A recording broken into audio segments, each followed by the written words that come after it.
15வது அதிகாரம் முதல் 6 வசனங்களை வாசிக்கலாம். ஆதியாகமம் 15வது அதிகாரம் முதல் 6 வசனங்கள்.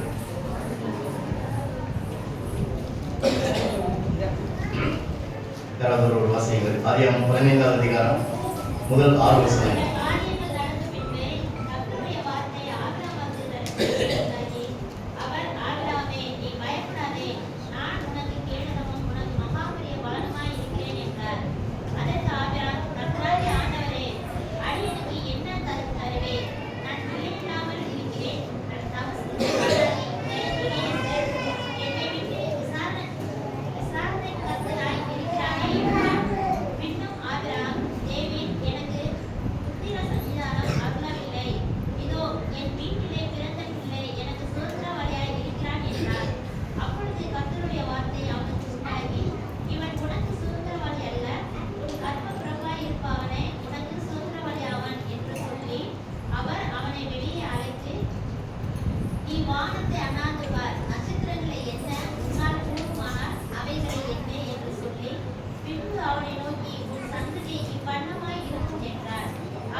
ஆறாவது வசனம். அவன் கர்த்தரை விசுவாசித்தான், அதை அவர் அவனுக்கு நீதியாக எண்ணினார். நாம் கடந்த நாட்களில் இந்த ஆபிரகாமுடைய சரித்திரத்திலே நாம் படித்து வருகிறோம். ஆதியாகமம் 12வது அதிகாரத்திலே ஆபிரகாம் விசுவாசத்தினாலே தேவனுக்கு கீழ்ப்படித்ததை பற்றி நாம் வேதத்திலே படித்தோம். விசுவாச ஜீவியத்திலே ஆண்டவரை விசுவாசிக்க என்பதற்கு அடையாளம் கீழ்ப்படிதல் என்று பார்த்தோம். இரண்டாவதாக ஆபிரகாம் தேவனை விசுவாசித்தபடினாலே தன்னுடைய தேசம், தன்னுடைய தகப்பன் வீடு, தன்னுடைய இனத்தாரை எல்லாம் விட்டு ஆண்டவருக்காக ஒரு பிரித்தெடுக்கப்பட்ட வாழ்க்கை வாழ்ந்ததை பற்றி நாம் படித்தோம். எனவே விசுவாசமும் பிரித்தெடுக்கப்பட்ட வாழ்க்கையும் என்கிற நிலைமையில ஆதியாகமம் 12வது அதிகாரத்திலே நாம் படித்தோம். அதே போல ஆதியாகமம் 13வது அதிகாரத்திலே 13, 14 இந்த 2 அதிகாரத்திலும் ஆபிரகாமுடைய விசுவாசத்தினுடைய நோக்கம் தேவனாக இருந்தார். உலக பிரகாரமான பொருட்கள் அல்ல, தேவன் தான் தன்னுடைய விசுவாசம் என்பதை அந்த ஆதியாகமம் 13, 14 அதிகாரங்களிலே நடந்த சம்பவங்கள் நமக்கு விவரித்து காண்பிக்கிறது. இப்பொழுது நாம் இந்த ஆதியாகமம் 15வது அதிகாரம் 16வது அதிகாரத்திலே படிக்கிற வேளையில ஆபிரகாம் தேவனுடைய வல்லமையை விசுவாசித்தார் என்பதை இந்த 15வது அதிகாரம் நமக்கு நினைவுபடுத்தக்கூடியதாக இருக்கிறது. விசுவாசம் கீழ்ப்படிதல், விசுவாசம் பிரித்தெடுக்கப்படுதல், விசுவாசம் பிளஸ் நோக்கம், இங்கே விசுவாசம் பிளஸ் தேவனுடைய வல்லமை. எனவே இந்த அதிகாரத்திலே ஆபிரகாம் தேவனுடைய வல்லமையை விசுவாசித்தார் என்று படிக்கிறோம். இந்த 15வது வசனம் படிக்கிற வேளையிலே இந்த காரியங்கள் நடந்த பின்பு என்று படிக்கிறோம். இந்த காரியங்கள் என்று படிக்கிற வேளையிலே 14வது அதிகாரத்துடைய ஒரு தொடர்ச்சியாக இருக்கிறது.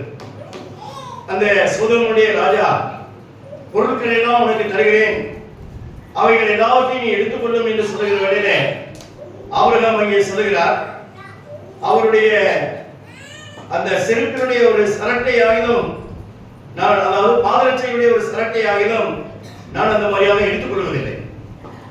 ஏனென்றால் தேவன் தான் என்னுடைய நோக்கம். எனவே நான் தேவனையே நேசிக்கிறேன், தேவனையை நோக்கி பார்க்கிறேன் என்ற நிலைமையில அந்த பொருட்கள் எல்லாம் அவர் நிராகரித்தார். அதனாலதான் 16வது 15வது அதிகாரம் வாசிக்கிற வேலை ஆரம்பிக்கிற வேளையில இந்த காரியங்கள் நடந்த பின்பு லோத்தை விட்டு பிரிக்கப்பட்ட ஒரு நிலைமை 13வது அதிகாரத்திலே பிரிந்து போன லோத்துவை மறுபடியும் மீட்டுக் கொண்டு வருகிற நிலைமை. அப்பொழுது சோதோமுடைய ராஜா சொல்லுகிற இந்த காரியங்கள் எல்லாம் நடந்த இந்த சந்தர்ப்பத்திலே ஆண்டவர் 15வது அதிகாரத்திலே நீ பயப்படாதே என்று தைரியப்படுத்துகிறார். லோத்து பிரிந்து போனாலும் உனக்கு விரோதமாக நீ யுத்தம் செய்த வேளையில ஜெயம் பெற்றாலும் அந்த ராஜா பொருட்கள் எல்லாம் எடுத்துக்கொள்ள என்று சொல்கிற வேளையில நீ வேண்டாம் என்று நிராகரித்தாலும் ஆனாலும் நீ என்ன செய்யாதே, பயப்படாதே என்று சொல்லி தேவன் தைரியப்படுத்தக்கூடியவராக இருக்கிறார். நீங்கள் ஏசாயா 41வது அதிகாரம் 10வது வசனம் எல்லாரும் மனப்பாடம் பண்ணணும். அந்த வசனத்திலே ஆண்டவர் என்ன செய்கிறார் கேட்டால், நீ பயப்படாதே, நான் உடனே இருக்கிறேன், திகையாதே, பலம் கொண்டு திடமானதாயிரு இதெல்லாம் சொல்லி ஆண்டவர் இங்கே தைரியப்படுத்துகிறதே இங்கே நாம் வாசிக்கிறோம். எனவே நம்முடைய கிறிஸ்தவ வாழ்க்கையிலே சோர்வுகள் அல்லது பலவீனங்கள் வருகிற வேளையில நீ பயப்படாதே என்று உண்மையிலே சொல்லுகிறார். அப்படின்னு சொன்னால் நம்மை தைரியப்படுத்தக்கூடிய, நம்முடைய பயத்தை நீக்கக்கூடிய ஒரு ஆண்டவர் நம்மோடு கூட இருக்கிறார். அடுத்த அந்த வசனத்தில் ஆண்டவர் சொல்லுகிறார், நீ பயப்படாதே என்று சொல்லிட்டு நான் உனக்கு எப்படி இருக்கிறேன், கேடகமும் மகா பெரிய பலனுமாய் இருக்கிறேன் நிகழ்காலத்திலே சொல்லியிருக்கிறார். ஆண்டவர் நமக்கு கேடகமாக பலனாக இருக்கிறார். ஆகையினால சோதோமுடைய ராஜா கொடுக்கக்கூடிய அந்த உலக பிரகாரமான பொருட்கள் அல்லது இந்த உலக பிரகாரமான சொத்துக்களை காட்டிலும் தேவன் எப்படிப்பட்டவர் என்று கேட்டால் மேலானவர். ஆகையினால இங்கே ஆபிரகாம் தேவனை சார்ந்து கொள்கிறதையும் தேவனை நோக்கி பார்க்கிறதையும் தேவனை கனம் பண்ணுகிறதையும் நாம் அந்த வேதவசனத்திலே நாம் படிக்கிறோம். அப்படின்னு சொன்னால் விசுவாசிகளாகிய நம்முடைய கிறிஸ்தவ வாழ்க்கையில நம்ம உலக பிரகாரமான பொருட்கள், உலக பிரகாரமான சொத்துக்கள் இவைகள் எல்லாம் இருந்தாலும் இவைகளை நம்முடைய வாழ்க்கையிலே சார்ந்து வாழக்கூடாது. தேவனை மாத்திரம்தான் என்ன செய்ய வேண்டும் என்று கேட்டால் சார்ந்து வாழ வேண்டும் என்று நாம் படிக்கிறோம்.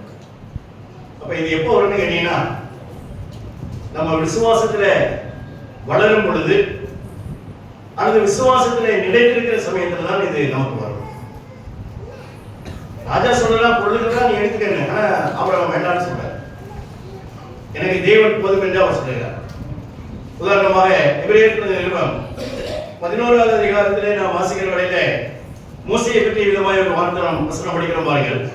எபிரேயர் 11வது அதிகாரம் 24-25 வசனத்திலே, விசுவாசத்தினாலே மோசே தான் பெரியவனான போது பார்வோனுடைய குமாரத்தின் மகன் எண்ணப்படுவதை வெறுத்து அனித்தியமான பாவ சந்தோஷங்களை அனுபவிப்பதை பார்க்கிறோம் தேவனுடைய ஜனங்களுடைய துன்பத்தை அனுபவிப்பதை தெரிந்து கொண்டு. இந்த வசனத்திலே படிக்கிறோம், மோசே விசுவாசத்தில் பெரியவனான போது, வயசுல பெரியவனான போதுன்னு இல்லை, அல்லது ஆண்டவர் அழைத்ததுக்கு பிறகு ரட்சிக்கப்பட்டு இத்தனை வருஷம் ஆயிடுச்சு என்கிற அந்த கணக்கில் விசுவாசத்திலே பெரியவனான போது தான் பார்வோனுடைய குமாரத்தினுடைய மகன் எனப்படுவதை என்ன செய்தான், வெறுத்தான். எகிப்தில் இருக்கக்கூடிய ஒரு ராஜா, அந்த பார்வோனுக்கு ஆம்பளே கிடையாது. அடுத்து அந்த பார்வோன் செத்தா மோசே தான் அடுத்து என்ன செய்ய வேண்டிய ராஜாவா வரக்கூடிய ஒரு சூழ்நிலை. ஆனா மோசே விசுவாசத்துல பெரியவனான பிறகு இந்த அரண்மனை உத்தியோகம், இந்த அரண்மனையில் இருக்கிற அரச பதவி, இவைகள் எல்லாத்தையும் அவன் என்ன செய்தார் என்று கேட்டால் வெறுத்தான். விசுவாசங்கிறது நம்ம அப்படியே ஆண்டவர்கிட்ட கேட்டு வாங்கிக்கிட்டே இருக்கிறது இல்லை.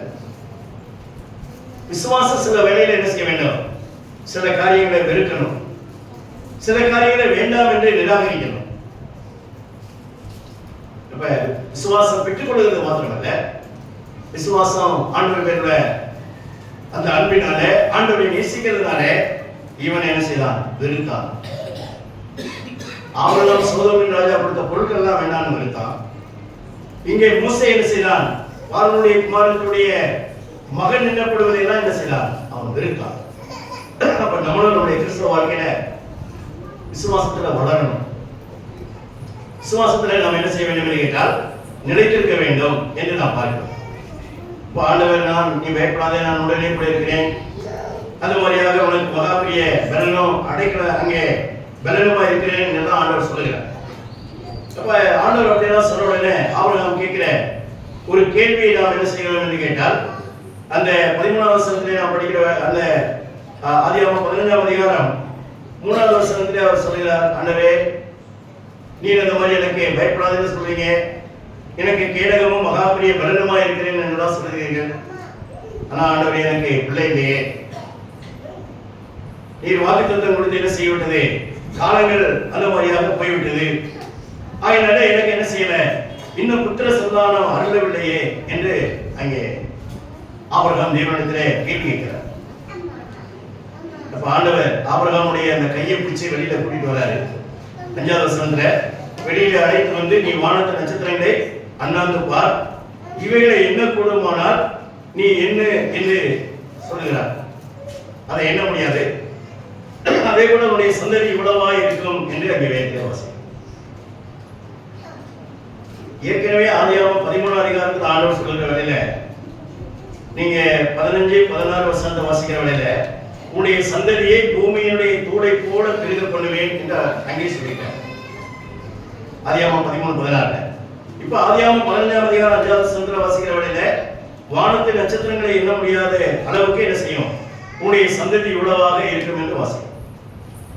இப்ப 13ஆம் அதிகாரம் அந்த 16ஆம் வசனத்தை படிக்கிற வேளையில என்ன வாசிக்கிறோம், உன் சந்ததியை பெருக பண்ணுவேன். பூமியில இருக்கிற தூள் என்று சொன்னா கடற்கரை மணலை பைபிள படிக்கிறோம். இந்த பூமியில இருக்கிற தூளை என்ன செய்ய முடியாதுன்னு கேட்டீங்கன்னா யாரும் அந்த மாதிரியாக எண்ண முடியாது. தேவன் அதை என்ன செய்கிறார் என்று கேட்டால் இந்த வார்த்தையை பாருங்க, பெருக பண்ணுவேன். கூட்டல் இல்லை, 12 + 12 கூட்டல். பெருக பண்ணுவேன் என்று சொன்னால் 12 × 12 144. இப்ப ஆண்டவர் என்ன செய்கிறார் என்று கேட்டால் அவர் பெருக பண்ணுகிறவராக இருக்கிறார். அடுத்து இங்கே வாசிக்கிறோம், வானத்து நட்சத்திரங்களை போல உன்னுடைய சந்ததி இருக்கும் என்று சொல்லுகிறார். அப்புறம் சொல்றாரு, ஆண்டவரே எனக்கு பிள்ளை இல்லை. ஆனா ஆண்டவர் சொல்லுகிறார், பூமியிலே தூளை போல பெருக பண்ணுவேன், வானத்து நட்சத்திரங்களை போல அந்த மாதிரியாக பெருக அங்கே இனி முடியாத அளவுக்கு என்ன செய்வேன், உன்னுடைய சந்ததி இருக்கும் என்று சொல்லுகிறார். அப்ப நம்ம என்ன சொல்லுவோம், ஆண்டவரே ஒரு பிள்ளைக்கே வழி இல்லை, வயசாகிட்டே போகுது, நீர் வாக்குத்தத்தம் கொடுத்தீங்க, ஆனா ஒரு பிள்ளைக்கே வழி இல்லை, நீங்க என்ன ஆண்டவரே வானத்து நட்சத்திரங்களை போல நடக்குது, ஒரு பிள்ளையே இல்லை, வானத்து நட்சத்திரங்களை போல எண்ணி முடியாத அளவுக்கு என்னுடைய சந்ததி வரும், பூமியிலே தூளை போல அந்த மாதிரி பெருக பண்ணுவேன்னு சொல்றீங்களே, இதெல்லாம் நடக்குமா அப்படின்னு கேட்கலாம். 6வது வசனம் தான் முக்கியம். அவன் கர்த்தரை விசுவாசித்தான். ஆதியாகமம் 15:6. அவன் கர்த்தரை விசுவாசித்தான், அதே அவர் அவனுக்கு நீதியாக எண்ணினார். வானத்து நட்சத்திரங்கள் போல உன்னுடைய சந்ததி எண்ணி முடியாததாக இருக்கும், தூளை போல பூமியினுடைய தூளை போல பெருக பண்ணுவேன். அப்ப இந்த தேவனுடைய வார்த்தையை ஆபிரகாம் என்ன செய்தார்னு கேட்டால் அங்கே விசுவாசித்தான். விசுவாசம் என்று சொல்லுகிறது முதல்ல யார, கர்த்தரை விசுவாசிக்க வேண்டும். ஆண்டவர் யார், அவர் எப்படிப்பட்டவர் என்று முதலாவது கர்த்தரை விசுவாசிக்க வேண்டும். இரண்டாவது கர்த்தருடைய வார்த்தையை விசுவாசிக்க வேண்டும். ஆபிரகாம் கர்த்தரை விசுவாசித்தார் என்று சொன்னார், கர்த்தர் சொன்ன அந்த வார்த்தையை அப்படி நம்பினார். நட்சத்திரங்களை போல என் சந்ததி பெருகும், பூமியுடைய தூளை போல தேவன் பெருக பண்ணுவார் என்று அவன் கர்த்தருடைய வார்த்தையை விசுவாசித்தான். அடுத்து அவன் கர்த்தருடைய வல்லமையை விசுவாசித்தான். இந்த 15வது அதிகாரம் கர்த்தருடைய வல்லமையை விசுவாசித்தான். அப்ப விசுவாசி விசுவாசி அப்படின்னு நம்ம சொல்றோம், எதை விசுவாசிக்கிறது, கர்த்தரை விசுவாசிக்கிறது. நம்ம கையில் இருக்கிற பைபிள் கர்த்தர் கொடுத்த வசனம். அப்ப இந்த கர்த்தருடைய வார்த்தையை நம்ம விசுவாசிக்கணும். அடுத்து கர்த்தருடைய வல்லமையை நம்ம என்ன செய்யணும் கேட்டீங்கன்னா அந்த மாதிரியாக விசுவாசிக்க வேண்டும். ஆதியாகமம் 18:14 நாம் வாசிக்கிறோம், கர்த்தரால் ஆகாத காரியம் உண்டோ என்று வேதத்தில் படிக்கிறோம். கர்த்தரால் ஆகாத காரியம் உண்டோ அப்படின்னு சொன்னா கர்த்தரால எல்லா காரியமும் முடியும். எரேமியா 32:22 அப்படிங்கிற வேளையில, நான் மாம்சமான யாவருக்கும் தேவனாகிய கர்த்தர், என்னாலே செய்யக்கூடாத அதிசயமான காரியம் ஒன்றுண்டோ என்று அந்த வசனத்திலே எழுதியிருக்கிறது. அதே போல நீங்கள் எரேமியா 32:17 படிக்கிற வேளையில, உம்மால் செய்யக்கூடாத அதிசயமான காரியம் ஒன்றும் இல்லை அப்படின்னு சொன்னா தேவனால செய்ய முடியாத காரியம் இந்த உலகத்துல எதுவுமே கிடையாது. தேவன் செய்கிற காரியங்கள் எல்லாம் எப்படிப்பட்டதுன்னு கேட்டீங்கன்னா அதிசயமானது.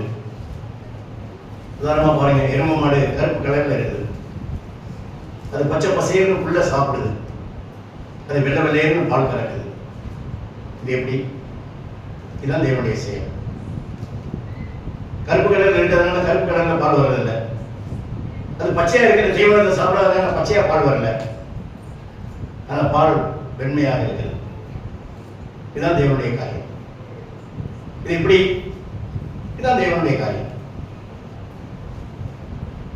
மரியாதை தேவதூதனை சந்தித்து நீ ஒரு 30 காலத்திட்டத்தில் என்ன செய்வாய், அந்த மாதிரியாக ஒரு பிள்ளையை பெற்றெடுப்பாய் என்று சொல்கிறார்.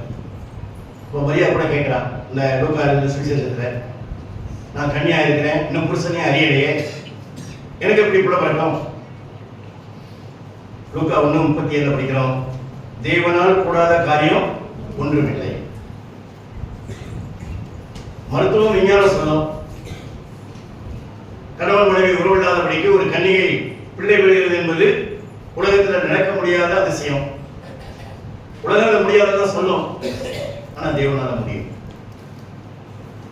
ஒரு பிள்ளைக்கே வழியில ஆபிரகாமே உனக்கு வயசு 100 உன் மனைவிக்கு 90 பேர் ஆயிடுச்சு, 2 பேருமே வயதானவர்கள் ஆகினாலே உலக பிரகாரமான நிலையில மருத்துவமும் விஞ்ஞானமும் என்ன சொல்லும், உங்களுக்குள்ள பிறக்காது. உண்மைதான், ஆனா தேவனால கூடும். ஆகையினாலே இந்த தேவனுடைய வார்த்தையை ஆபிரகாம் என்ன செய்தார் என்று கேட்டால் அந்த மாதிரியாக விசுவாசித்தார்.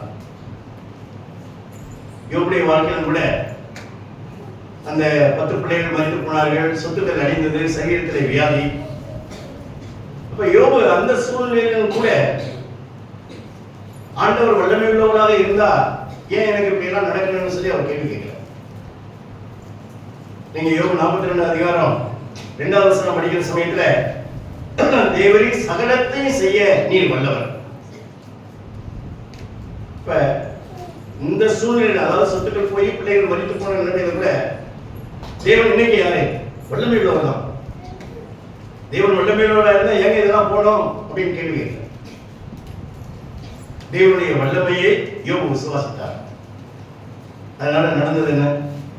அதை 42 அதிகாரத்தில் படிக்கிறோம். எல்லாமே என்ன ஆயிடுச்சு? ரெட்டிப்பா மாறிடுச்சு. 1 அதிகாரத்தையும் 42 அதிகாரத்தையும் சேர்த்து படிங்க. இங்க 3000 ஆடு இருந்துச்சுன்னா இங்க 6000 ஆடு. இங்க 10 பிள்ளைகள் இருந்தார்களா இங்கேயும் மறுபடியும் சேர்ந்து 10 பிள்ளைகள். அப்ப விசுவாசிகள் இன்னைக்கு நம்முடைய வாழ்க்கையில் வருகிற சூழ்நிலைகள், இந்த பிரச்சனைகள், இந்த பாடுகளையே பார்த்துக்கிட்டு இருக்கக்கூடாது. தேவன் வல்லமை உள்ளவர். நான் கர்த்தரை விசுவாசிக்கிறேன், நான் கர்த்தருடைய வார்த்தையை விசுவாசிக்கிறேன், நான் தேவனுடைய வல்லமை என்ன செய்கிறேன், விசுவாசிக்கிறேன் என்று சொல்லி அவரை சார்ந்து கொள்கிறது, அவரை பற்றிக் கொள்கிறது தான் தெய்வ விசுவாசம். எனவே பிள்ளை இல்லாத எனக்கு ஆண்டவரே என்ன செய்வீர் என்று கேட்கிற வேளையிலே வானத்தின் நட்சத்திரங்களைப் போல, கடற்கரை தூளை போல உன்னுடைய சந்ததியை பெருக பண்ணுவேன் என்று சொல்கிறார். ஆபிரகாம் அந்த காரியத்தை விசுவாசித்தான் என்று படிக்கிறது. இந்த ஆபிரகாமுடைய விசுவாசத்தை புதிய ஏற்பாட்டில் வர சமயத்துல இன்னும் கொஞ்சம் விளக்கமாக பரிசுத்த ஆவியானவர் எழுதி வச்சிருக்கிறார். பாருங்க, லூக்கா ரோமர் எழுதின நிருபம் 4வது அதிகாரம் 18வது வசனத்திலிருந்து நம்ம படிக்கிற சமயத்துல பாருங்க, உன்னுடைய சந்ததி 18வது வசனம் பாருங்க, உன் சந்ததி இவ்வளவாய் இருக்கும் என்று சொல்லப்பட்டபடியே தான் அநேக ஜாதிகளுக்கு தகப்பனாவதை நம்புவதற்கு ஏதுவில்லாதிருந்தும் அதை நம்பிக்கையோட விசுவாசித்தார். ஆதியாகமத்துல ஆபிரகாம் கர்த்தரை விசுவாசித்தார்னு தான் எழுதியிருக்கு. அந்த விசுவாசம் எப்படிப்பட்டதுங்கிறத இங்க விளக்கம் சொல்லியிருக்கேன். ஒரு பிள்ளையை பிறக்கல, ஆனா அநேக ஜாதிகளுக்கு தகப்பனாவாய், வானத்து நட்சத்திரங்களைப் போல எண்ணி முடியாத நிலைக்கு உன்னுடைய சந்ததி இருக்கும். இதை நம்ப முடியுமா? ஒன்னும் உலகத்துல போய் கேட்டா அதெல்லாம் நடக்குமாயா? ஒரு பிள்ளைய உனக்கு பிறக்கல, நீ எங்க வானத்து நட்சத்திரங்களை போல என்ன கதை சொல்றியா அப்படின்னு தான் உலகத்தார் சொல்லுவான். நம்புவதற்கு ஏதுவில்லாத, நம்புவதற்கு எந்த விதமான ஏதுமே கிடையாது. நோ ஹோப், அவ்வளவுதான். அதே போல நம்முடைய வாழ்க்கையில சொல்லலாம், இனிமே அவ்வளவுதான், இந்த குடும்பம் ஒப்பேராது, இவருக்கு ஏற்பட்ட வியாதி பலவீனங்கள் இனிமே அவ்வளவுதான், இவங்க தேர மாட்டாங்க. உலகப்பிரகாரமான மேல நமக்கே என்ன நம்பிக்கை இல்லை. ஆனா விசுவாசம் என்னன்னு கேட்டீங்கன்னா, நம்புவதற்கு ஏதுவில்லாதிருந்தும் நம்பிக்கையோடு கூட தேவனை விசுவாசித்தான். 1 2 என்ன வாசிக்கிறோம்? 19வது வசனம், அவன் விசுவாசத்தில் என்ன செய்யவில்லை? பலவீனமாய் இருக்கவில்லை. 100 வயசு ஆச்சு, சரீர பிரகாரமா பலவீனமான ஆள் தான், அவன் மனைவி பலவீனமான ஆள் தான். இந்த பலவீனமான நிலைமையிலே இவங்க 2 பேருக்கு என்ன செய்யாது? பிள்ளை பிறக்காது. சரீரத்துல பலவீனம் இருக்கு, ஆனா விசுவாசத்துல என்ன இல்லை? பலவீனமா இருக்கு. இவ்வளவு விசுவாசிகளாக நமக்கு சில சரீர பலவீனங்கள் இருக்கலாம், சில வியாதிகள் இருக்கலாம், சில வயது அடிப்படையில் பலவீனங்கள் இருக்கலாம், அதெல்லாம் இருக்கட்டும். ஆனா நம்ம விசுவாசத்துல என்ன செய்யக்கூடாது? ஒரு நாள் பலவீனமா இருக்கக்கூடாது. நம்முடைய விசுவாசத்துல ஒரு நாள் நோய் வந்துடக்கூடாது. எனவே விசுவாசத்திலே அவன் பலவீனமாய் இருக்கவில்லை. அடுத்து 19வது வசனத்துல, அவன் ஏறக்குறைய 100 வயதுள்ளவனாய் இருந்தான். தன்னுடைய சரீரம் செத்து போனதையும் சாராளுடைய கற்பம் செத்து போனதே என்ன செய்யவில்லை, எண்ணாது இருந்தார். பாருங்க, அவனுக்கு வயசு 100, சரீரம் செத்து போச்சு. அடுத்து சாராள் அந்த மாதிரியாக அவருடைய கற்பம் செத்து போனார். டாக்டர்கிட்ட போனா என்ன சொல்லுவாரு, ஐயா உங்க சரீரமே செத்து போச்சு, உங்க மனைவிக்கு இனிமே பிள்ளையை பெற்றெடுக்கக்கூடிய அளவுக்கு அவருடைய கற்பமும் செத்து போச்சு, அதனால உங்களுக்கு பிள்ளை பிறக்காது. பிள்ளை பிறகு யார் சொன்னது என்று சொல்லி அவங்க கேட்பான். ஆனா பாருங்க, இந்த சூழ்நிலையிலும் ஆபிரகாம் என்ன செய்யல, எனக்கு வயசாயிடுச்சு, ஏன் சரீரம் செத்து போயிடுச்சு, சாராளுடைய கற்பம் செத்து போனது, இதெல்லாம் அவன் நினைக்கவே இல்லை. இந்த சூழ்நிலைகளெல்லாம் அவன் என்ன செய்யல, அந்த மாதிரியாக பார்க்கவில்லை. விசுவாசம் என்னைக்கு என்ன செய்யாது கேட்டீங்கன்னா, சூழ்நிலைகளை பார்க்காது. விசுவாசம் எப்பொழுது யாரை பார்க்கறீங்கன்னா, தேவனை தான் பார்க்கணும். சூழ்நிலை சொல்லும், சரியா வேலை இல்லை, வருமானம் இல்லை, இனிமே எப்படி நம்ம குடும்பம் நடத்துறது, இனிமே நம்ம எப்படி வாழ்க்கையில முன்னேறி போகிறது என்கிறதான நிலைமையில நம்முடைய சூழ்நிலைகளையே பார்க்க வேண்டாம். விசுவாசம் எப்பவுமே இதையே பார்க்காது. வயசாயிடுச்சு, சரீரம் பிறகு செத்து போச்சு, மனைவியுடைய கற்பமும் செத்து போச்சு என்று சொல்லி விசுவாசம் அதை எண்ணாது. அப்ப நம்முடைய கிறிஸ்தவ வாழ்க்கையில நம்புவதற்கு ஏதும் இல்லாத ஆண்டவர் விசுவாசிக்கணும். விசுவாசத்துல வயசுல சரீரத்துல பலவீனம் இருக்கலாம், ஆனா விசுவாசத்துல பலவீனம் வரக்கூடாது. அடுத்த விசுவாசம் எப்போ நம்ம சூழ்நிலைகளை என்ன செய்யாது, நல்ல மாதிரியாக பார்க்காது.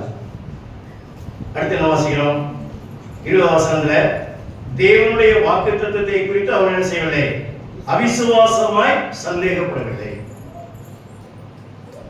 தேவனுடைய வாக்குத்தத்தம் என்ன, உன்னுடைய சந்ததியை பூமியினுடைய தூளை போல பெருக பண்ணுவேன், வானத்து நட்சத்திரங்களை எண்ண முடியாத அளவுக்கு அந்த சந்ததியை என்ன செய்வேன், அந்த மாதிரியாக வர்த்திக்க பண்ணுவேன். அந்த வாக்குத்தத்தத்தை குறித்து என்ன செய்யல, கொஞ்சம் கூட சந்தேகப்பட. அவன் தேவனுடைய வாக்குத்தத்தத்தை குறித்து அவிசுவாசமாய் சந்தேகப்படாமல். அப்ப விசுவாசம் என்னைக்கு சந்தேகப்படாது, தேவனையும் சந்தேகப்படாது, தேவனுடைய வசனத்தை என்ன செய்யாது, அந்த மாதிரியாக சந்தேகப்படாது. ஆனா நீங்க பாருங்க, நம்ம தேவனுடைய வசனத்தையும் நாம் என்ன செய்கிறோம், சந்தேகப்படுகிறோம், தேவனையும் சந்தேகப்படுகிறோம். பஸ்ல ஏறுற சமயத்துல நீங்க இருந்து திருநெல்வேலிக்கு போனோம்னு வச்சுக்கோங்க, பஸ்ல ஏறுற சமயத்துல டிரைவரை கூப்பிட்டீங்க, வாங்க ஹெவி லைசன்ஸ் வச்சிருக்கீங்களா, எத்தனை வருஷமா டிரைவரா இருக்கீங்க, இதுவரைக்கும் ஆக்சிடென்ட் இல்லாம பஸ் ஓட்டிருக்கீங்களா அப்படின்னு கேள்வியெல்லாம் கேட்டுட்டு பஸ்ல ஏறலாமா? எந்த விதமான சந்தேகமே கிடையாது. திருநெல்வேலியில் போய் இறங்கிடுவோங்கிற அந்த நம்பிக்கையில சந்தேகப்படாம ஏறி உட்காரோம். அதே போல டாக்டர்கிட்ட போறோம், எனக்கு வயிறு வலிக்குது, நெஞ்சு வலிக்குதுன்னு சொல்றோம், உடனே அவர் இதே எழுதி கொடுக்குறாரு.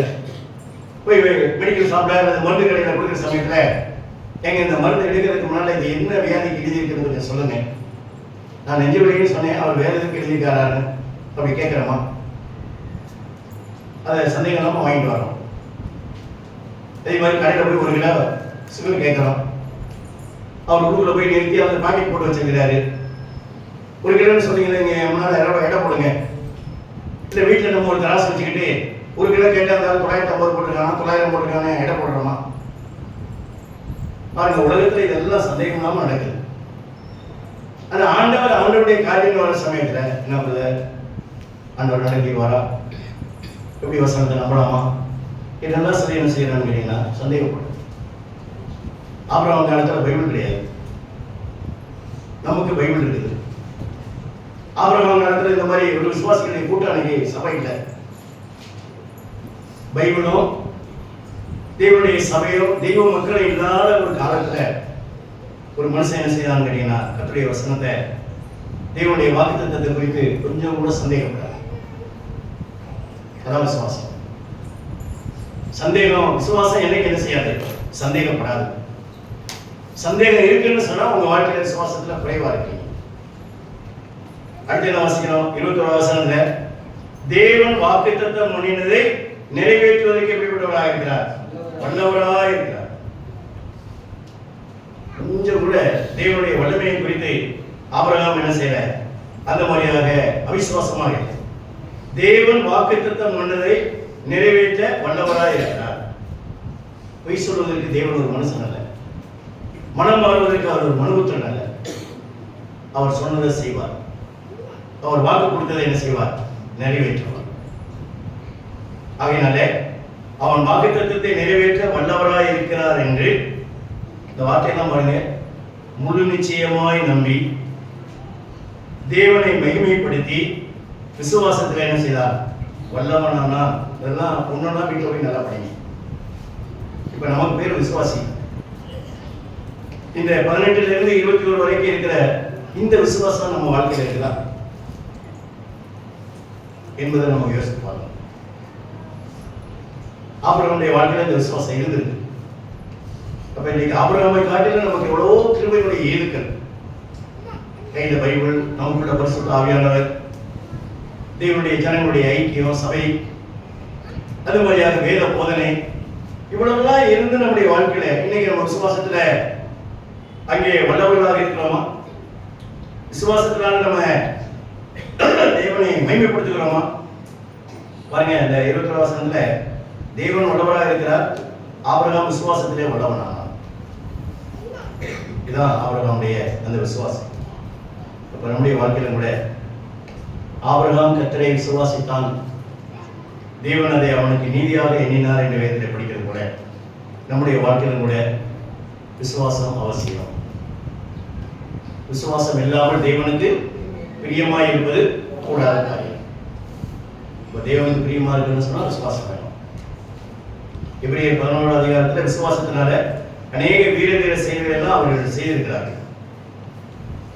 அப்ப இந்த வீரதீர செயல்கள் எல்லாம் இவங்க செஞ்சாலும் எபிரேயர் 12:1 என்ன ஆரம்பிக்குது? மேகம் போன்ற இத்தனை திரளான சாட்சிகள் நம்மை சூழ்ந்து கொண்டிருக்க பாவமான யாவத்தையும் நம்மை சுற்றி நெருங்கி நிற்கிற பாவத்தையும் தள்ளிவிட்டு விசுவாசத்தை துவக்கிறவரும் முடிக்கிறவருமாய் இருக்கிற இயேசுவை நோக்கி நமக்கு நியமித்திருக்கிற ஓட்டத்தில் பொறுமையோட ஓடக்கடவோம். விசுவாசத்தை துவக்கிறது யாருன்னு கேட்டீங்கன்னா ஆண்டவர் தான். நமக்குள்ள ஆண்டவரை விசுவாசிக்கணும், ஆண்டவரை ஏற்றுக்கொள்ள வேண்டும் என்கிற இந்த உண்மைகளை போதித்தது யாருன்னு கேட்டீங்கன்னா ஆண்டவர் தான். அப்ப விசுவாசத்தை துவக்கிறவரும் அவர் தான், விசுவாசத்தை முடிக்கிறவரும் அவர் தான். அப்ப விசுவாசம் எங்க பார்க்கணும்னு கேட்டீங்கன்னா இந்த உலகத்தையும் இந்த உலகத்துடைய சூழ்நிலைகளையும் பார்க்கக்கூடாது, தேவனை நோக்கி பார்க்க வேண்டும். அதான் விசுவாசம். ஆபிரகாமுடைய வாழ்க்கையில அவன் தேவனை விசுவாசித்தான். அதனால நம்மை ரட்சித்த ஆண்டவர் நம்மளை யாரையும் என்ன செய்ய மாட்டார்? இடைவெளியில விட்டு போயிட மாட்டார். நம்ம வேணா இடைவெளியில ஆண்டவர் வேணா சபை வேணான்னு ஓடலாம். ஆனா ஆண்டவர் ஒரு நாள் நம்மை விட்டு விலக மாட்டார், நம்மளை கைவிட மாட்டார். நமக்குள்ள இந்த ரட்சிப்பு என்கிறதான அந்த நல்ல கிரியை தொடங்கினவர் இயேசு கிறிஸ்துவினுடைய நாள் வரையும் தான் நம்மை நடத்துவார். இந்த பிலிப்பியர் 1ஆம் அதிகாரம் 5-6 வசனம் எல்லாரும் மனப்பாடம் பண்ணுங்க. உங்களிலே நற்கிரியை தொடங்கினவர் அதை இயேசு கிறிஸ்துவின் நாள் வரையும் தான் முடிய நடத்தி வருவார் என்று நம்பி உங்களை நினைக்கிற பொழுதுதான் தேவன் என்ன செய்கிறேன்? ஸ்தோத்திரிக்கிறேன். ஆண்டவர் என்னைக்கு ரட்சிப்புங்கிற அந்த விசுவாசம் என்கிறதான அந்த நல்ல கிரியை நமக்குள்ள தொடங்கினாரோ அதை இயேசு கிறிஸ்து வருகிற வரைக்கும் நம்ம நடத்துவார். நம்முடைய பெற்றோர் நடத்த முடியாது, நம்முடைய புருஷன் நடத்த முடியாது, நம்முடைய உறவுக்காரர்கள் நடத்த முடியாது. நம்முடைய கடைசி வரைக்கும் நடத்துகிறவர் ஆண்டவர் தான். அவர் நம்முடைய வாழ்க்கையில அழைத்த தேவன் என்ன செய்தார் என்று கேட்டார், அவரை கடைசி வரைக்கும் நடத்தினார். ஆண்டவர் விசுவாசத்தை தொடக்கிறது மாத்திரமல்ல, அவர் விசுவாசத்தை முடிப்பார். அப்ப ஆண்டவர் முடிக்கிற வரைக்கும் நம்ம அவரை நோக்கி பார்க்க வேண்டும். நீங்க இன்னும் இந்த எபிரேயர் 7:25 படிக்கிற சமயத்துல ஆண்டவர் எப்பொழுதும் உயிரோடு இருக்கிறபடியால் அவர்களை முற்று முடிய ரட்சிக்க வல்லவராக இருக்கிறார்னு எழுதி. முற்று முடிய ரட்சிக்க வல்லவர். கடந்த காலத்துல பாவத்துடைய தண்டனையிலிருந்து நம்மை ரட்சித்தார். இந்த நிகழ்காலத்துல பாவத்துடைய வல்லமையிலிருந்து ரட்சித்துக் கொண்டே இருக்கிறார். எதிர்காலத்துல பாவத்துடைய அந்த சன்னிதானத்திலிருந்து இந்த பாவ சூழ்நிலையிலிருந்து நம்ம என்ன செய்யறார்? மாற்றி அவரோட வைத்துக் கொள்ளப்பட்டார். அந்த முற்றும் முடிய ரட்சிக்க வல்லவர். அப்ப ஆரம்பித்தவர் கடைசி வரைக்கும் நம்மளை நடத்துவார், கடைசி வரைக்கும் முடிப்பார். யோவான் 13:1 நீங்க படிக்கிற சமயத்துல அவர் தம்மிடத்தில் அன்பு வைத்தவர்களிடத்தில் முடிவு வரையும் அன்பு வைத்தார் என்று வாசிக்கிறோம். முடிவு வரையும் ஆண்டவருடைய அன்பு என்னைக்கு மாறாது, கடைசி வரைக்கும் இருக்கும். நம்ம வேணா அன்பை வேண்டாம் நிராகரிக்கலாம், ஆனா ஆண்டவர் ஆண்டவர் முடிவு வரையும் அன்பு கூறுவார். பாருங்க, யூதாஸ் வந்து ஆண்டவரை காட்டி கொடுத்தான். ஆனா ஆண்டவர் யூதாஸை காட்டி கொடுக்கல. யூதாஸ் தான் காட்டி கொடுக்க போறான்னு சொன்ன 11 பேர் சேர்ந்து அவனை அடி நொறுக்கிப்பாங்க. ஆண்டவர் கடைசி வரைக்கும் யூதாஸை நேசித்தார். இதே போல பேதுரு பாருங்க, ஆண்டவர் மறுதலித்து சபித்து சத்தியம் பண்ணிட்டார். நம்மளாம் என்ன சொல்லுவோம், இனிமே மூச்சிலே பிடிக்காத ஓடுன்னு சொல்லுவோம். ஆனா அவர் மறுதலித்து சத்தியம் பண்ண போதிலும் கூட ஆண்டவர் பேதுருவை நோக்கி பார்த்தாருன்னு பைபிள் எழுதி. உடனே பேதுரு வெளியில போய் மனங்கசந்து அழுதார். முடியும் ஆண்டவரை சபித்து சத்தியம் பண்ணி, உனக்கு எனக்கு சம்மந்தம் இல்லை, நான் அவரை அறியேன் என்று சொல்கிற இந்த சூழ்நிலை கூட நீர் என்னை நேசிக்கிறீரே என்கிறதான அந்த அன்பினாலே அவர் என்ன செய்தார் என்று கேட்டார். அது மாதிரியாக மனங்கசந்து அழுதார். ஆகையினாலே விசுவாசிகளையாகி நம்முடைய வாழ்க்கையில ஆபிரகாம் கர்த்தரை விசுவாசித்தான் என்று எழுதியிருக்கிறது.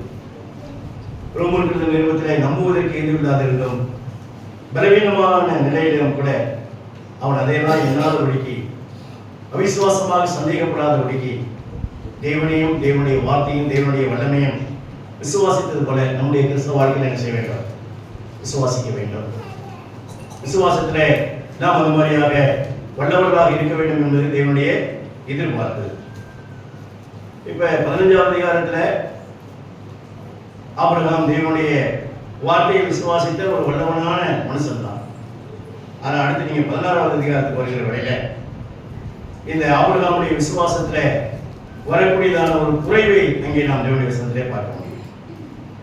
இப்ப 15வது அதிகாரத்தையும் 16வது அதிகாரத்தையும் படிக்கிற சமயத்துல 15வது அதிகாரத்துல ஆபிரகாம் ஒரு நல்ல விசுவாசி. அதனால 16வது அதிகாரத்தை நீங்க படிக்கிற வரையில ஆபிரகாமுடைய விசுவாசத்துல கொஞ்சம் குறைபாடு, விசுவாசத்துல ஒரு பின்வாங்குதல் வருகிறது. 15வது அதிகாரத்துல ஆபிரகாம் கர்த்தருடைய வார்த்தையை விசுவாசித்தால், 16வது அதிகாரத்துல வருகிற வரையில ஆண்டவருடைய வார்த்தையை விசுவாசிக்காமல் தன்னுடைய மனைவி சாராளுடைய வார்த்தைக்கு என்ன செய்தான்னு கேட்டால் செவி சாய்த்தான் என்று எழுதியிருக்கிறது.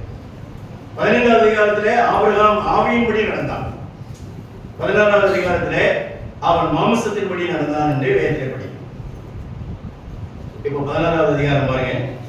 ஆபிரகாமுடைய மனைவியாகிய சாராய் பிள்ளை இல்லாத இருந்தது. ஈட்டு தேசத்தாளாகிய ஆகார் என்னும் பேர் கொண்ட ஒரு அடிமை பெண்ணே அவளுக்கு இருந்தால், சாராய் ஆபிரகாமை நோக்கி, நான் பிள்ளை பெறாதபடிக்கு கர்த்தர் என்னுடைய கற்பத்தை அடைத்திருக்கிறார், இந்த அடிமை பெண்ணோடு கூட சேரும், ஒருவேளை அவளால் நம்முடைய வீடு கட்டப்படும் என்றால். சாராயின் வார்த்தைக்கு ஆபிரகாம் செவி கொடுத்தார். 15வது அதிகாரத்துல ஆண்டவருடைய வார்த்தையை விசுவாசித்தான், தேவன் அதை அவருக்கு நீதியாக எண்ணினார். இப்பொழுது ஆபிரகாம் என்ன செய்கிறார் கேட்டார், சாராயுடைய வார்த்தைக்கு அந்த மாதிரியாக செவி சாய்த்தார். நம்ம ஆண்டவருக்காக சத்தியத்துக்காக வாழணுங்கிற சமயத்துல சில வேளையில நம்முடைய விசுவாசத்தை டைவர்ட் பண்றதுக்கு அல்லது ஆண்டவரை விட்டு விலகுவதற்கு அங்கே தேவன் அங்கே ஆட்கள் என்ன செய்வார்கள் கேட்டால் உள்ள இருக்கிறவங்களே பயன்படுத்துவோம். இப்ப சாரா சொல்லுகிற அந்த வார்த்தையை வாசிக்கிறோம், என்னங்க நமக்கு பிள்ளை படைக்கிறது வாய்ப்பே இல்லை, ஆகையினாலே சந்ததி நமக்கு வேணும், ஆகையினால நம்முடைய வீட்டில் இருக்கிற இந்த அடிமை பெண்ணாகிய ஆகாரை என்ன செய்யும், அந்த மாதிரி மறுபணியாக்கியாக சேர்த்துக்கொண்டு அவள் மூலமாக பிள்ளை வரட்டும் என்று சொல்லுகிற வேளையில ஆபிரகாம் அதை எதிர்த்து தைரியமா பேச முடியல. அதில் என்ன வாசிக்கிறோம், எகிப்து தேசத்தாலாகிய அடிமை பெண் என்று வாசிக்கிறோம். எகிப்து தேசத்தாலாகிய அடிமை பெண். இந்த அடிமை பெண் எப்படி ஆபிரகாமுடைய வாழ்க்கையில வந்தா, ஆபிரகாம் எப்ப எகிப்துக்கு போனாரு அப்படிங்கிறத நம்ம ஏற்கனவே படிச்சிருக்கிறோம். ஆதியாகமம் 12ஆம் அதிகாரம் 10ல இருந்து 20 வரைக்கும் படிக்கிற சமயத்துல ஆண்டவரை நம்பி ஆண்டவருடைய வார்த்தையை விசுவாசித்து கீழ்ப்படிதலோடு வந்து ஆபிரகாமுடைய வாழ்க்கையில பஞ்சம் வந்தது. அப்ப அந்த பஞ்சம் வந்த சமயத்துல ஆபிரகாம் என்ன செய்யறாங்க கேட்டீங்கன்னா, பஞ்சம் விளைக்கிறதுக்காக எகிப்து தேசத்துக்கு போறாரு. ஆண்டவர்கிட்ட கேட்கல, ஆண்டவரே பஞ்சமா இருக்கு, நான் எகிப்துக்கு போகட்டுமா அப்படின்னு கேட்கல. அவர் அந்த மாதிரியாக எகிப்துக்கு போனார். அது எதை காண்பிக்கிறது கேட்டால், எகிப்து உலகத்தை காண்பிக்கக்கூடியதா இருக்குது அல்லது அது அவிசுவாசத்துக்கு காரணமாக இருக்கிறது. நீங்க இந்த ஆதியாகமம் 12ஆம் அதிகாரத்தை வாசிக்கிற வேளையில ஆபிரகாம் அங்கே எகிப்துக்கு இறங்கி போனான் என்று அந்த வசனத்திலே நாம் படிக்கிறோம். பாருங்கள், அந்த ஆதியாகமம் 12 அதிகாரம் 10 வசனத்திலே வாசிக்கிற வேளையில, அத்தேசத்திலே பஞ்சம் உண்டாயிற்று, தேசத்திலே பஞ்சம் கொடிதாயிற்று அப்படின்னாலே ஆபிரகாம் எகிப்து தேசத்திலே தங்கும்படி அவ்விடத்துக்கு போனான் என்று அங்கே தேவனுடைய வசனத்தை வாசிக்கிறோம். ஆபிரகாம் அவ்விடத்துக்கு தங்கும்படி போனான் என்று எழுதியிருக்கிறது.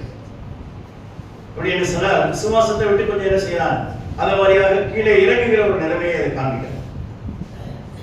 அவன் ஆண்டவருடைய அந்த வழியை விட்டு அல்லது ஆண்டவருடைய அந்த சித்தத்தை விட்டு அவன் என்ன செய்கிறான், அங்கே போகிறதே இங்கே தேவனுடைய வசனத்தை நாம் வாசிக்கிறோம். அப்போ ஆண்டவரிடத்துல கேட்கல, தன்னுடைய இஷ்டப்படிதான் அந்த மாதிரியாக எகிப்துக்கு போனான். ஆகையினால எகிப்துக்கு போன இடத்துல மனைவி சகோதரின்னு போய் சொல்ல வேண்டிய ஒரு நிலைமை வந்தது. இப்ப எகிப்துக்கு போனதுனால இந்த எகிப்துல இருக்கிற இந்த ஆகாரம் என்ன செய்கிறார்கள், தனக்கு வேலைக்காரியாக கூட்டிக் கொண்டு வருகிறதே அங்கே வேற்றைப்படுகிறது. ஆகாரம் எப்படி இவங்க குடும்பத்துக்குள்ள வந்தான்னு கேட்டா, எகிப்துக்கு போனதனுடைய விளைவு விசுவாசத்துல கொஞ்சம் விலகி போனதுனால அங்கே போய் சொல்ல வேண்டிய ஒரு நிலைமை, மறுபடியும் திரும்பி வருகிற நிலைமை, அங்கே அந்த ஆகாரை அந்த மாதிரியாக அடிமையாக கொண்டு வருகிறதெல்லாம் அங்கே வேற்றைப்படுகிறது. அப்ப குடும்பத்துல ஒரு மனைவி புருஷனுக்கு உதவியா இருக்கணுமே தவிர உபத்திரவமா இருக்கக்கூடாது. வேற வழி இல்லாம ஆபிரகாம் சாராயுடைய சொல்லுக்கு செவி சாய்த்தனுடைய விளைவு கீழே நம்ம படிக்கிறோம்.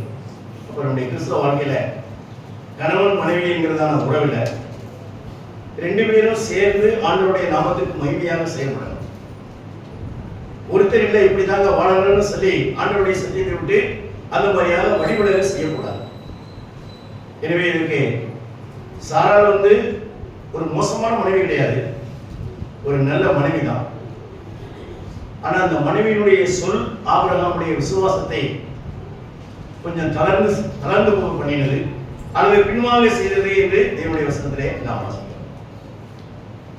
ஆகாபை அந்த மாதிரியாக அந்த நாபோத்தை கொலை செய்யும்படியாக ஏவி விட்டது, தூண்டி விட்டது யாருன்னு கேட்டீங்கன்னா அங்கே இயேசுவேல் என்று இங்கே நாம் தேவனுடைய வசனத்திலே நாம் வாசிக்கிறோம். அதே நேரத்தில் நம்முடைய வாழ்க்கையில ஆதாம் கூட ஏவாள் பறித்து கொடுத்ததுனால அவன் சாப்பிட்டான் என்று எழுதியிருக்கிறது. இங்கே செரிசாய்த்தான் என்று வேதத்தை வாசிக்கிறோம். ஆகையினால நம்முடைய கிறிஸ்தவ வாழ்க்கையில ஆவிக்குரிய ஸ்திரத்தன்மையை நிலைநிறுத்தாமல் வெளிவிலக செய்யக்கூடிய காரியம் நம்முடைய குடும்பத்துடைய வரும். அப்ப அப்படிப்பட்ட சந்தர்ப்பத்திலே நாம் என்ன செய்ய வேண்டும், கொஞ்சம் ஸ்டெடியாக இருக்க வேண்டும் என்று வேதத்தை படிக்கிறோம். பாருங்க, ஆபிரகாமுடைய சொல்லுக்கு அந்த சாராளுடைய வார்த்தைக்கு செவி சாய்த்தான். கீழே 3வது வசனத்திலே 4வது வசனத்திலே படிக்கிற சமயத்துல அந்த மாதிரியாக ஆகார கற்பம் தெரிவித்து ஒரு ஆண் பிள்ளையை பெற்றார். அப்ப இது எதை காண்பிக்கிறேன்னு கேட்டால், ஆம்பளை பிறந்துச்சு, அதனால ஆசீர்வாதம் இந்த இஸ்மவேல் மூலமாகத்தான் சந்ததி வரப்போகுது என்று அவர் நினைத்தார். ஆனால் ஆபிரகாம் இந்த விசுவாசத்துல உண்மை இல்லை. விசுவாசத்துல இப்ப இந்த அதிகாரத்துல தேவ சித்தத்துக்கு காத்திருக்காமல் தன்னுடைய சுய சித்தம், தன்னுடைய ஓன் பிளான் படி அவர்கள் அதை செய்தார்கள். ஆகையினால நம்முடைய வெற்றியுள்ள கிறிஸ்தவ வாழ்க்கைக்கு பிறகு எல்லாம் ஜெயமா இருக்கிற சமயத்துல நம்ம தவறி போக செய்வதற்கு, வீழ்ச்சி அடைவதற்கு சில காரியங்கள் எல்லாம் இருக்கிறது. ஆகையினால அதுல நம்ம என்ன செய்யணும், கொஞ்சம் ஜாக்கிரதையாக இருக்க வேண்டும். இப்போ பாருங்க, ஆபிரகாம் செய்த இந்த செயல் அந்த மாதிரியாக தேவனுடைய அன்புக்கு துரோகம் செய்கிற அல்லது தேவனுடைய வார்த்தையை விட்டு விடுகிற ஒரு நிலைமை. ஆனா இப்படி எல்லாம் இருந்தாலும் கூட ஆண்டவர் அன்புள்ளவர். என்ன ஆபிரகாம் இப்படி எல்லாம் செஞ்சுட்டியே, 15வது அதிகாரத்துல என்னை நம்பினேன், நம்புவதற்கு எதிராக நம்பினேன், ஆனா இப்ப சாராயுடைய சொல்லுக்கு செவிசாய்க்கு இப்படி எல்லாம் போயிட்டே அப்படின்னு சொல்லி ஆண்டவர் விடலை. அதிலே ஆண்டவர் என்ன செய்யறாருன்னு கேட்டார், அன்புள்ளவராக உண்மையுள்ளவராக இருக்கிறார். அதனால நம்முடைய கிறிஸ்தவ வாழ்க்கையிலும் கூட சில தோல்விகள் வீழ்ச்சிகள் வரலாம்.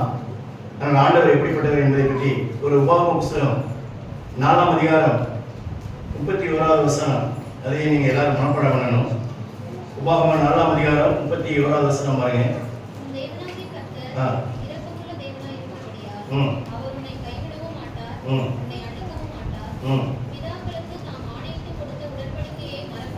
பாருங்க, இந்த வசனத்துல 3 காரியம். இரக்கம் உள்ளவர், அதனால என்ன செய்ய மாட்டார், கைவிட மாட்டார். அடுத்து அவர் யாரு, அழிக்க மாட்டார். அடுத்து அவர் என்ன செய்ய மாட்டார், அந்த மாதிரி மறக்கவும் மாட்டார். அவர் இரக்கமுள்ளவராக இருக்கிற அப்படின்னாலே நம்மளை ஒரு நாளும் கைவிட மாட்டார். அவர் இரக்கமுள்ளவராக இருக்கிற அப்படின்னாலே நம்ம ஒரு நாள் என்ன செய்ய மாட்டார், அழிக்க மாட்டார். உலகம் நம்ம அழியன்னு நினைக்கும், ஆனால் ஆண்டவர் அழிக்க மாட்டார். அடுத்து என்ன செய்ய மாட்டார்? ஆண்டவர் மறக்கவும் மாட்டார்.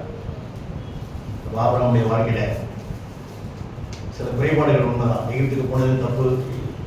இப்ப சாராருடைய சொல்ல கேட்டு ஆகாரை மறுமனையாக ஏற்றுக்கொண்டது தவறு.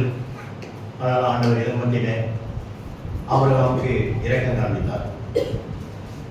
நீங்க 2 தீமோத்தேயு 2:13 படிக்கிற வேளையில நாம் உண்மையற்றவர்களாக இருந்தாலும் அவர் எப்படிப்பட்டவராக இருக்கிறார்? உண்மையுள்ளவராக இருக்கிறார். ஆண்டவர் அதோடு மாத்திரமல்ல, நம்முடைய கிறிஸ்தவ வாழ்க்கையில நீங்கள் யோவான் 10ஆம் அதிகாரம் 28-29 வாசிக்கிற வேளையில ஒரு காலம் அவைகள் கெட்டுப் போவதில்லை, ஒரு காலம் ஒருவனும் அவைகளை என் கைகளில் இருந்து பறித்துக் கொள்வதில்லை என்றெல்லாம் இங்கே அந்த வசனங்கள் நாம் படிக்கிறோம். அதனால 16வது அதிகாரத்திலே ஆபிரகாமுடைய வாழ்க்கையில சில தவறுகள் இருந்தாலும் ஆண்டவர் நேசிக்கிறார், ஆண்டவர் இரக்கமுள்ளவர் என்பதை அந்த அதிகாரத்திலே நாம் படிக்கிறோம். ஆகையினாலே கர்த்தருக்கு நம்ம யாரு, நம்ம எப்படிப்பட்டவர் என்பதுதான் தெரியும். ஒருவேளை நம்ம நினைக்கலாம் யூதாஸ் தான் காட்டி கொடுப்பான்னு தெரியுமே, எங்க ஆண்டவர் அவனை போய் செலக்ட் பண்ணாரு, வேறு மறுதலித்து சபைக்கு சத்தியம் பண்ணுவான்னு தெரியுமே, ஆண்டவர் ஏன் அவனை தெரிந்து கொண்டார் என்று நம்ம ஒருவேளை நினைக்கலாம். ஆனால் ஆண்டவருக்கு எல்லாம் தெரியும். ஆபிரகாமுடைய நிலைமையும் தெரியும், நம்முடைய நிலைமையும் தெரியும். ஆகையினால ஆபிரகாமா இருந்தாலும் மோசேயா இருந்தாலும் எவ்வளவு பெரிய மனிதர்களாக இருந்தாலும் நம்மளாம் யாரு? மனுஷன் தான். நம்முடைய வாழ்க்கையில குறைவுகள் உண்டு, ஆண்டவர் அதை அறிவார். 103ஆம் சங்கீதம் 4வது வசனம் பாருங்க. 14வது வசனம், 103ஆம் சங்கீதம் 14வது வசனம். நம்முடைய உருவம் என்னன்னு தெரியும். நம்மளாம் யாரு? மண்ணு. மண்ணால் செய்யப்பட்ட பாத்திரம் என்ன செய்ய கேட்டீங்கன்னா நொறுங்கி போயிடும். நம்ம ஒன்றும் தங்கம் கிடையாது, நம்ம மண்ணு தான். இந்த பவுல் கூட சொல்லுகிற வேளையில 2 Corinthians 4:7 தேவனுடைய இந்த மகத்துவமான வல்லமையை மண்பாண்டங்களில் பெற்றிருக்கிறோம். மண்பாண்டங்களில் பெற்றிருக்கிறோம். நம்மளாம் யாருன்னா மண்பாண்டம். பித்தளை அலுமினிய பாத்திரம் கூட கீழே போட்டு நெஞ்சு வச்சுன்னா நெரிசல் எடுக்கலாம். மண்பானை ஒன்றும் நெரிசல் எடுக்க முடியாது. விழுந்துச்சுன்னா சுக்குநூறா போயிடும். அப்ப நம்ம யாரு? மண்பாண்டம். நம்ம நொறுங்கி போகக்கூடியவர்கள். நாம் நிர்மூலமாக இருப்பது கர்த்தருடைய கிருபை. நிர்மூலம்னு சொன்னா ஒரு மண்பானை அப்படி மிதந்துக்கிற அப்படின்னா சுக்குநூறா நொறுங்கி போயிட மறுபடியும் சேர்க்க முடியாது. அதனால் ஆண்டவர் எப்படிப்பட்டவராக இருக்கிறார் என்று கேட்டால் இரக்கமுள்ளவராக இருக்கிறார், நம்மை பொறுமையுள்ளவராக இருக்கிறார். அவருடைய வாழ்க்கையிலே விசுவாச வீரன் தான், அதில் மாற்றமே கிடையாது. விசுவாசியுடைய தகப்பன் தான், அதில் மாற்றம் கிடையாது. ஆனால் அவருடைய வாழ்க்கையில் தோல்விகள் வந்தது, அவருடைய வாழ்க்கையில் அந்த மாதிரியாக வீழ்ச்சிகள் வந்ததை நாம் தேவனுடைய வசனத்திலே நாம் படிக்கிறோம். ஆகையினாலே நாம் நம்முடைய கிறிஸ்தவ வாழ்க்கையில நம்முடைய பலவீனங்கள், நம்முடைய வீழ்ச்சிகள் வருகிற வேளையிலே அதை என்ன செய்ய வேண்டும் என்று கேட்டால் ஒத்துக்கொண்டு நாம் மறுபடியுமாக ஆண்டவருடைய பக்கத்திலே வர வேண்டும். எனவே மீதம் உள்ளதை நாம் அடுத்த செக்ஷன்ல பார்க்கலாம். எனவே ஆபிரகாம் விசுவாசத்திலே வல்லவனானான். எனவே நாம் நம்முடைய கிறிஸ்தவ வாழ்க்கையில எதிர்ச்சிக்கப்பட்டோம், நிறைய மோட்சம் போனா போதும்னு நினைக்காதபடி ஆண்டவரே நாங்கள் விசுவாசத்திலே வல்லவர்களாக மாற வேண்டும். நாங்கள் விசுவாசத்தினாலே என்ன செய்ய வேண்டும்? தேவனை மகிமைப்படுத்த வேண்டும். தேவனையும் தேவனுடைய வார்த்தையும் தேவனுடைய வல்லமையும் நாங்கள் கொஞ்சம் கூட சந்தேகப்படாதபடிக்கு முழு நிச்சயமாக நாங்கள் நம்பி விசுவாசத்திலே வல்லவர்களாக நாங்கள் மாற வேண்டும் என்று ஆண்டவரிடத்தை கேட்க வேண்டும். ஒருவேளை நம்முடைய வாழ்க்கையிலே ஆபிரகாமை போல விசுவாச தோல்விகள் வீழ்ச்சிகள் வந்தாலும் அவ்வளவுதான் முடிஞ்சு போச்சு அப்படின்னு நினைக்காதபடிக்கு தேவன் இரக்கமுள்ளவர். அவர் 1000 தலைமுறைக்கு இரக்கம் செய்கிறவர், 1000 தலைமுறைக்கு கிருபை செய்கிறவர். எல்லாம் பைபிள் எழுதியிருக்கிறது. அவர் 1000 தலைமுறைக்கு உடன்படிக்கையை காக்கிறவர், அவர் உண்மையுள்ளவர் என்று சொல்லியிருக்கிறார். எனவே நம்முடைய குறைவுகளை நம்முடைய தோல்விகளை ஒத்துக்கொண்டு ஆண்டவரே நாங்கள் ஒரு மண் பாத்திரம் தான், ஆனாலும் உங்களுடைய இரக்கத்தை நம்பி உங்களுடைய கிருபையை நம்பி நாங்கள் உண்மையை சார்ந்து கொள்கிறோம், உண்மையை பற்றிக் கொள்கிறோம் என்று சொல்லி நாம் ஆண்டவருடைய கருத்திலே ஒப்புக் கொடுக்கிற வேலையில மனிதனுக்கு சபித்து சத்தியம் பண்ண அதே பேர்களுக்கு தேவன் மறுபடியும் கிருபையும் வல்லமையும் கொடுத்து பெந்தெகோஸ்தே நாளிலே அவரை பயன்படுத்தினார். 1 பேதுரு 2 பேதுரு என்ற புத்தகத்தில் எழுதினார். ஆபிரகாமுடைய வாழ்க்கையிலே இந்த மாதிரியான தோல்விகள் இருந்தாலும் ஆண்டவர் அதிலும் கைவிடாதபடிக்கு மறுபடியும் ஆபிரகாமுக்கு இரக்கம் காண்பித்து அவரை புதுப்பித்து அவரை வழிநடத்தி இன்றைக்கும் ஆபிரகாம் மரித்து பேசக்கூடிய ஒரு தேவனுடைய மனுஷனாக இருக்கிறார். எனவே நாம் நம்முடைய கிறிஸ்தவ வாழ்க்கையில இந்த 2025 அந்த வருஷத்துல ஆண்டவரே அப்போஸ்தலர்கள் அந்த லூக்கா 17ஆம் அதிகாரத்தில் அவர்கள் ஜெபம் பண்ணது போல ஆண்டவரே விசுவாசத்தை நீ என்ன செய்ய வேண்டும். அந்த மாதிரியாக இந்த வசனம் லூக்கா 17ஆம் அதிகாரம் அதில் நாம் விதமாக வாசிக்கிறோம். லூக்கா 17ஆம் அதிகாரம் 5வது வசனம். அப்பொழுது அப்போஸ்தலர்கள் கர்த்தரை நோக்கி எங்களை விசுவாசத்தை வர்த்திக்க பண்ண வேண்டும் என்றார். விசுவாசத்தை வர்த்திக்க பண்ணணும்னு கேட்டது யாரு? 12 அப்போஸ்தலர்கள். இப்போ நாம் ஆண்டவரே இந்த வருஷத்துல எங்களுடைய விசுவாசத்தை வர்த்திக்க நாங்கள் தேவன் மேல் உள்ள விசுவாசத்தினாலே சில காரியங்களை வெறுக்க எங்கள் உதவி செய்யும். தேவன் மேல் உள்ள அந்த விசுவாசத்தினாலே நாங்கள் தேவனை மைமைப்படுத்த எங்கள் உதவி செய்யும். தேவன் மேல் உள்ள அந்த விசுவாசத்தினாலே நாங்கள் விசுவாசத்திலே வல்லவர்களாக விளங்க எங்களுக்கு உதவி செய்யும் என்று சொல்லி ஆண்டவருடைய கருத்திலே நம்மை அர்ப்பணித்து வருங்காலத்திலே ஒரு நல்ல விளையாட்டு பக்தர்களை போல விசுவாச வீரர்களாக தேவன் மேல் உள்ள விசுவாசத்தினால நிறைய வீரதீர செயல்களை செய்து ஆண்டவருடைய நாமத்தை மேம்படுத்துவதற்கு தக்கதான வகையில கர்த்தரின் வசனங்களை நம்முடைய ஆவிக்குரிய ஆன்மீக வாழ்க்கையை ஆசீர்வதித்து தருவாராக. ஆமென்.